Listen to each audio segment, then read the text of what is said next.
करूं तो आपके दिमाग में पहला क्वेश्चन ये आया होगा कि आखिर सर हमें ये क्यों पढ़ा रहे हैं.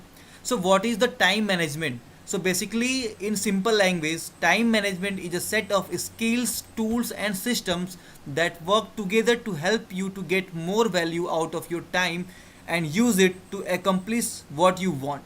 सिंपल भाषा, साधारण भाषा, सरल भाषा में अगर हम बात करें तो बेसिकली टाइम मैनेजमेंट एक ऐसी हमारी स्किल होती है, चाहे आप इसको एक सिस्टम कह लो, जो कि हमारे टाइम को बचाती है ताकि हमने जो भी ड्रीम देखा है, हमने जो भी हमारी लॉन्ग टर्म गोल है, उनको हम एकम्प्लिश कर सके विदाउट टाइम वेस्ट किए हुए.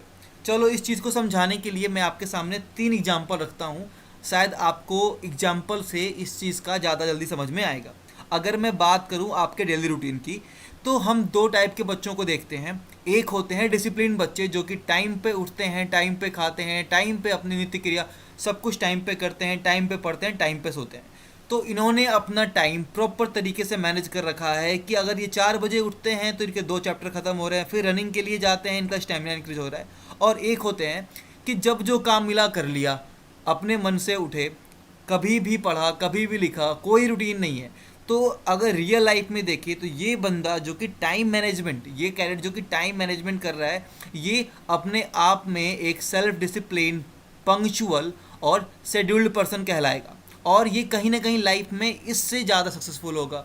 अगर मैं एग्ज़ाम का एग्जांपल दूं तो आप सबको पता है एग्ज़ाम में कुछ प्रश्न जो हमारे होते हैं वो हार्ड होते हैं, जो कि आपके बहुत टाइम को वेस्ट करते हैं. बट कुछ चीज़ प्रश्न सरल भी होते हैं. तो अब जो लड़का टाइम मैनेजमेंट करता है, जो भी कैरेट एग्जाम में भी टाइम मैनेजमेंट कर रहा है, वो क्या करेगा कि वो सरल प्रश्नों को पहले सॉल्व करेगा, उसके बाद कठिन प्रश्नों पे आएगा. क्योंकि उसे पता है कि रीजनिंग के पार्ट में मुझे कितना टाइम देना है, साइंस के पार्ट में मुझे कितना टाइम देना है, जीके को कितना पार्ट देना है. तो वो अपने प्लान को अच्छी तरीके से इम्प्लीमेंट करेगा और एग्ज़ाम को अच्छे मार्क्स से क्वालिफाई करेगा. वही मैं बात करूँ किसी और की, तो जिसने टाइम मैनेजमेंट नहीं सीखा है वो शुरू से करना स्टार्ट करेगा, हार्ड क्वेश्चन पे टाइम वेस्ट करेगा और इस तरीके से अपना पूरा का पूरा टाइम गवा देगा. कहीं ना कहीं अगर देखा जाए कैडेट्स, तो टाइम मैनेजमेंट हमारे लाइफ के हर फील्ड में काम आता है. चाहे अगर आप डिफेंस की बात करें तो चाहे वो वॉर टाइम हो, हर जगह टाइम की बात होती है. स्पेशली डिफेंस फोर्सेस अपने शेड्यूल टाइम्स, डिसिप्लिन के लिए और पंक्चुअलिटी के लिए जाने जाते हैं. तो अब आपके माइंड में होगा कि सर आपने इतनी सारी बातें बता दी, हम एग्री करते हैं, चलो ठीक है, लेकिन आखिर हमारा क्या इससे फ़ायदा होगा. तो कैडेट्स, मैं आपको यहाँ पे समझाऊंगा कि जिस दिन आपने एनसीसी ज्वाइन किया था उस दिन आपने एक सपना देखा था कि आप आर्मी में आप एक अफसर बनोगे, मतलब भारतीय सेना में आप एक अफसर बनोगे और आपके कंधे पे स्टार लगेंगे. तो अगर आपको वो सपना पूरा करना है तो आपको एसएसबी, मतलब कि जो आपको सी सर्टिफिकेट पास करने के बाद जब आप ए या बी ग्रेडिंग से पास करते हो तो आपको एसएसबी देनी होती है, that is service selection board. अब एसएसबी में के अंदर आपकी 15 OLQs देखी जाती हैं. अब OLQ आप पूछोगे सर OLQs क्या होती है, तो मैं बताऊंगा कि OLQs is 15 officers like quality. ये क्या होती हैं आपकी ऑफिसर्स लाइक क्वालिटीज़. अब यहाँ पे देखिए, आप सब ने उरी मूवी देखी होगी. अगर मैं OLQs की बात करूं कि बेसिकली एक डिफेंस ऑफिसर में किन चीज़ों को देखा जाता है, तो वहाँ पे sense of responsibility, initiative, self confidence, speed of decision, ability to influence group, liveliness, ability to determination, stamina, cooperation, social adaptability, power of expression, organising ability, reasoning ability, effective intelligence and courage, ये सारे आपके 15 OLQs हैं. तो इनमें से कुछ OLQs को हम इसलिए मैंने यहाँ पे एक्सप्लेन किया ताकि मैं आपको एक्सप्लेन कर सकूँ कि अगर आप टाइम मैनेज करते हैं तो ये आपके लिए कितने इफ़ेक्टिव रहते हैं, मतलब आपके कौन कौन से OLQs अपने आप आ जाएंगे. फर्स्ट थिंग, अगर आप टाइम मैनेज करते हो तो आपका सेल्फ कॉन्फिडेंस अपने आप बूस्ट होता है. आपको पता है कि आपके एग्ज़ाम में आपको इतना टाइम रीजनिंग को देना है, इतना टाइम इस चीज़ को देना है. हम क्या करते हैं, जब भी कैडेट्स का कोई भी कंपटीशन होता है तो वहाँ पे हमारा डिसाइड होता है कि भाई इस टाइम पे हमारा ओपनिंग एड्रेस होने वाला है, इस टाइम पे सेरेमनी होने वाली है, इस टाइम तक सर चले जाएंगे, CO सर चले जाएंगे, मतलब कि सब कुछ मैनेज होता है. जब मैनेज होता है तो हमारे अंदर क्या होता है, कॉन्फिडेंस होता है कि भाई सब कुछ टाइम पे हो जाएगा. और अगर मैनेज नहीं होता है तो हम घबरा रहे होते हैं, कहीं कुछ गड़बड़ ना हो जाए, कहीं कुछ उल्टा सीधा ना हो जाए. तो पहली क्वालिटी तो आपके अंदर सेल्फ कॉन्फिडेंस बढ़ गई. अब दूसरी क्वालिटी क्या बढ़ेगी, वही आपकी स्पीड ऑफ डिसीजन। जब आपको पता है कि किस टाइम पे क्या होना चाहिए, फिर आप एक बार भी नहीं सोचोगे, आप फटाक से जवाब दोगे कि नहीं यार ये टाइम मेरे पढ़ने के लिए परफेक्ट है, मैं इस टाइम पे पढ़ा ही करूँगा। मतलब आपको दो चीज़ों के बारे में कभी सोचना नहीं है, क्योंकि आपने ऑलरेडी अपना टाइम मैनेज कर रखा है कि नहीं भाई हमने तो ये टाइम अपने आप को दिया। मतलब कि आपका शेड्यूल बनाना और अपनी पढ़ाई को, अपने का घर के कार्यों को, सब चीज़ को व्यवस्थित करना भी आपका एक टाइम मैनेजमेंट का ही पार्ट है। उसके बाद दो चीज़ें मैंने बात करी, सेल्फ कॉन्फिडेंस। सबसे बड़ी चीज़ जो आती है वो आती है आपकी ऑर्गेनाइजिंग एबिलिटी। बेसिकली ये सबसे ज़्यादा रिलेट करता है आपके टाइम मैनेजमेंट से, क्योंकि जब आप टाइम जब आपको मैनेजमेंट आ रहा होता है तो आप सारी चीज़ों को ऑर्गेनाइज फॉर्म में करते हो, जो कि एक आर्मी ऑफिसर, किसी भी भारतीय सेना के किसी भी अफसर की सबसे बड़ी क्वालिटी अगर मैं बोलूँ तो वो एक ऑर्गेनाइजिंग एबिलिटी होती है। क्योंकि स्ट्रेस टाइम में भी, कम टाइम में भी जब आपको डिसीजन लेने होते हैं, जब आपको चीज़ों को अरेंज करना होता है, तो एक टाइम मैनेजमेंट और डिसिप्लिन लाइफ जो होती है वही आपको सिखाती है कि भाई आपने पहले से ही आपकी चीज़ें फिक्स हैं कि आपको किस टाइम पे क्या करना है। तो बेसिकली अगर मैं आपको सरल भाषा में ये समझा दूं कि टाइम मैनेजमेंट आपके एनसीसी यूनिफॉर्म से एक आर्मी डिफेंस सर्विसेज के यूनिफॉर्म तक आपको लेके जाएगा। तो ये सबसे बड़ी बात होगी आपको सीखने के लिए। अब आगे बात करेंगे कि भाई आखिर क्यों इंपॉर्टेंट है। हमने जाना कि आखिर टाइम मैनेजमेंट होता क्या है। अब आपके माइंड में आएगा कि भाई टाइम मैनेजमेंट आखिर इंपॉर्टेंट है तो क्यों इंपॉर्टेंट है। अगर मैं पहले पॉइंट की बात करूं, क्योंकि भाई टाइम लिमिटेड है। कैडेट्स, टाइम लिमिटेड इसलिए है क्योंकि समय खत्म हो जाएगा और बीता हुआ समय कभी वापस लौट के नहीं आएगा। अब ये कम्प्लीटली आपके ऊपर है कि आप ये जो एनसीसी के 3 साल हैं वो आपने कैसे गुजारे। आपने मेहनत करी कि आपने मकरागिरी करी। अगर आपने मेहनत करी होगी तो आप अच्छे कैंप्स में गए होगे, आपकी ड्रिल अच्छी होगी, आपकी वेपन ट्रेनिंग अच्छी होगी, आपकी मैप रीडिंग अच्छी होगी, आपकी काफ़ी सारी चीज़ें अच्छी होंगी। अगर आपने मकरागिरी करी है फिर आप चोरी चकारी करते रहोगे कि हाँ भाई मुझे ये भी नहीं आता, मुझे ये बता दो वो बता दो। तो ये सारे बेसिक पार्ट हो गए। सो टाइम लिमिटेड है यहाँ, इसका मतलब ये है कि जो बीत गया वो वापस नहीं आएगा। एटलीस्ट जो हमारे पास है उसको हम ढंग से यूटिलाइज कर सके।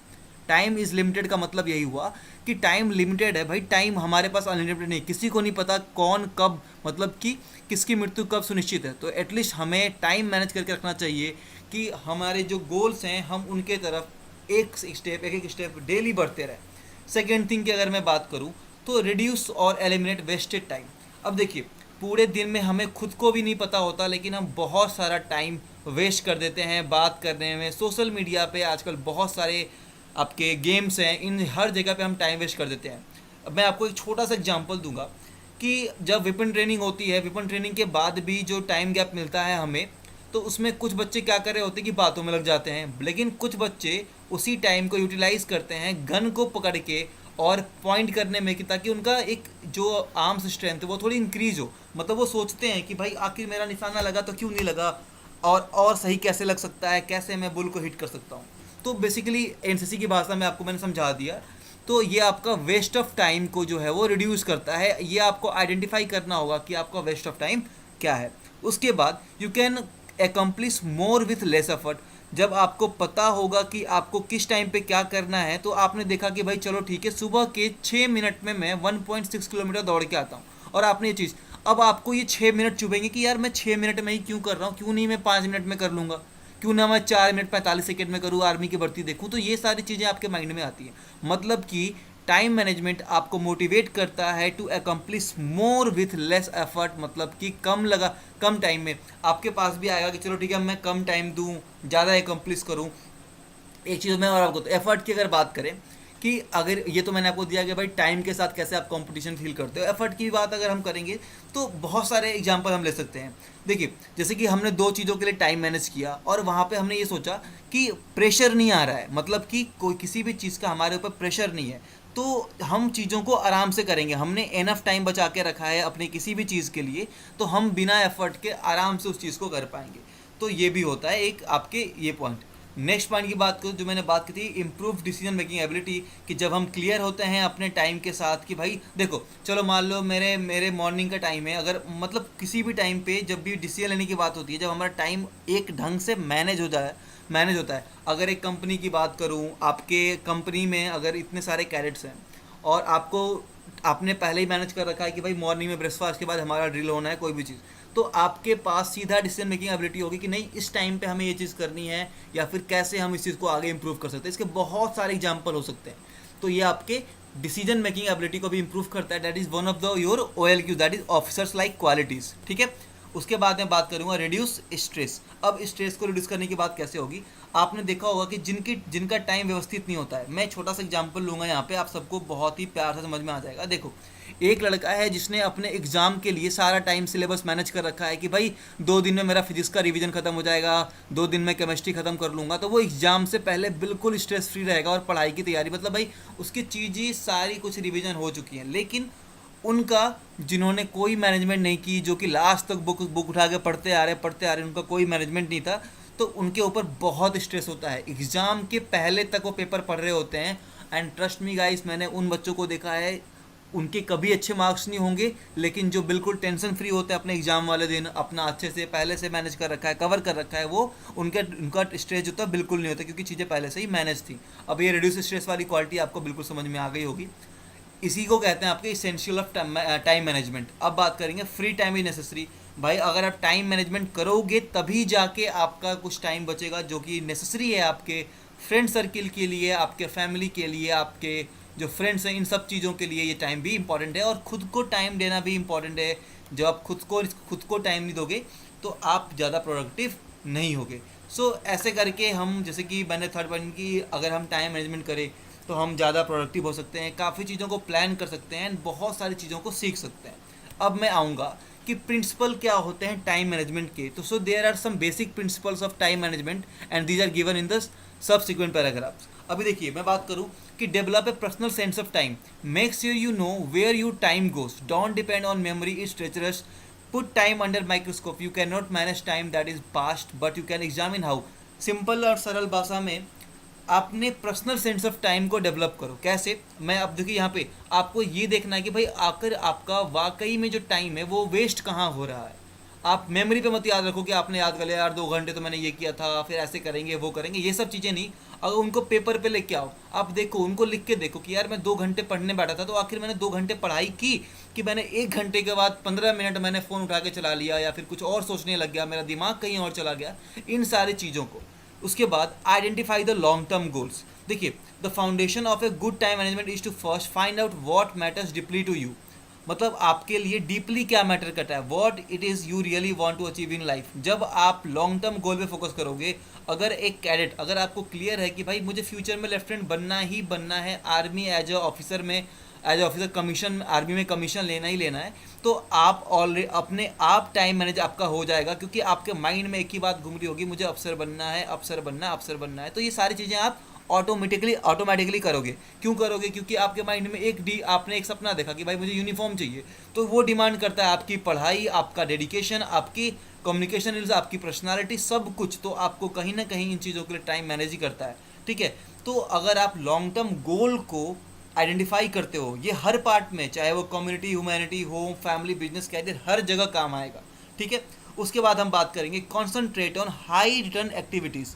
दिन में 2 तरीके के काम होते हैं जहाँ पे आपको चुनना पड़ेगा कि भाई मैं अपना टाइम को किस चीज़ में इन्वेस्ट करूँ कि मुझे हाई रिटर्न मिले। अब देखो, सिंपल सी होती है, अगर हम कोई भी प्लान, हम कहीं भी इन्वेस्टमेंट करते हैं तो हम सोचते हैं कि यार हम कम इन्वेस्टमेंट करें लेकिन हमें प्लान अच्छा मिले, रेट ऑफ इंटरेस्ट अच्छा मिले। इसी तरह यहाँ भी ये चीज़ काम करती है कि in any organisation there are few basic functions which are central and its effective functioning for a classroom teacher is high return activity will be enabling the. अगर मैं अभी पढ़ा रहा हूँ तो मेरा ये मोटिव नहीं है कि मेरा जो हाई रिटर्न एक्टिविटी, मेरा ये नहीं होगा कि आपको ये टॉपिक समझ में आए। मेरा हाई रिटर्न जो मोटिव होगा वो ये होगा कि आपको ये टॉपिक समझ तो आए ही, प्लस आपको पढ़ने की आपके जो अंदर हैबिट है वो कल्टिवेट करूँ मैं। I will be able to cultivate the reading habit among the all the cadets, then ये मेरी क्लास सक्सेसफुल मानी जाएगी।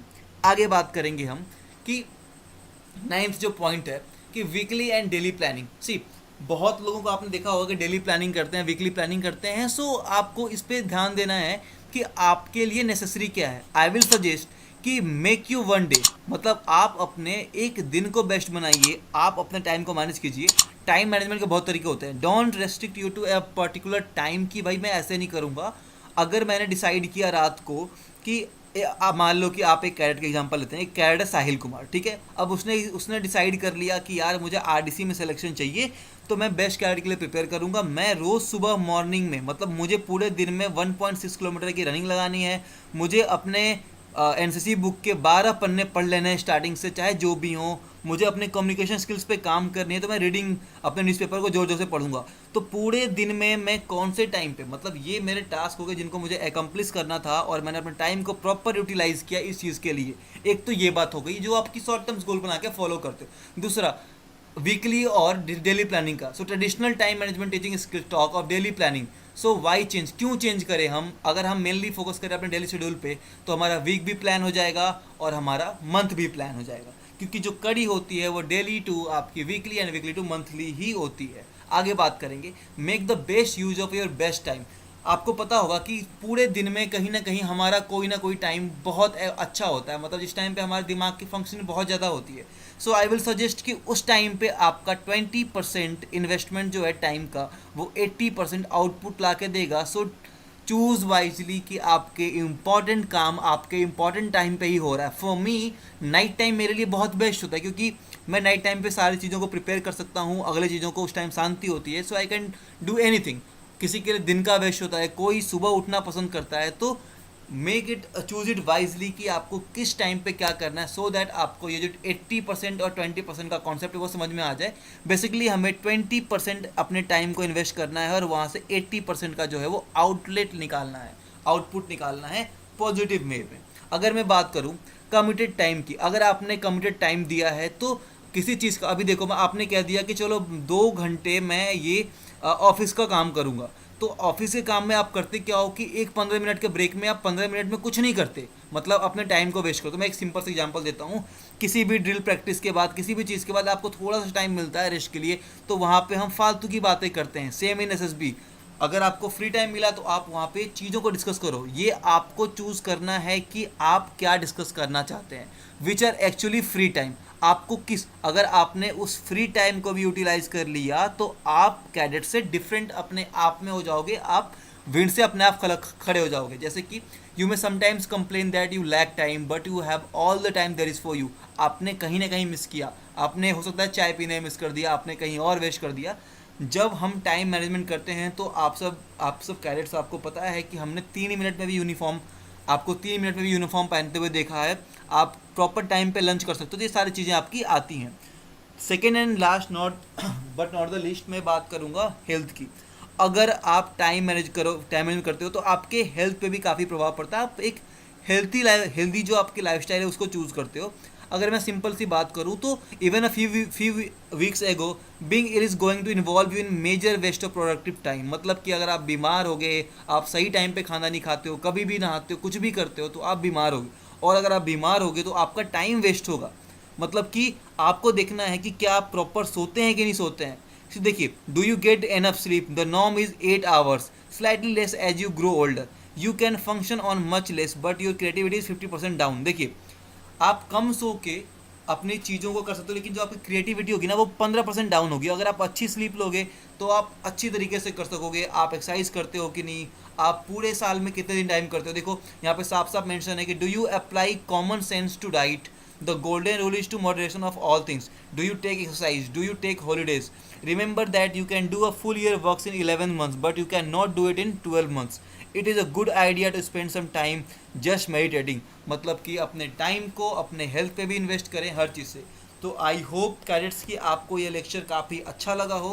एंड एज जो हमारे एनसीसी का मोटो है दैट इज एकता एंड अनुशासन, इसको आप अपने कैडेट्स में बनाए रखें।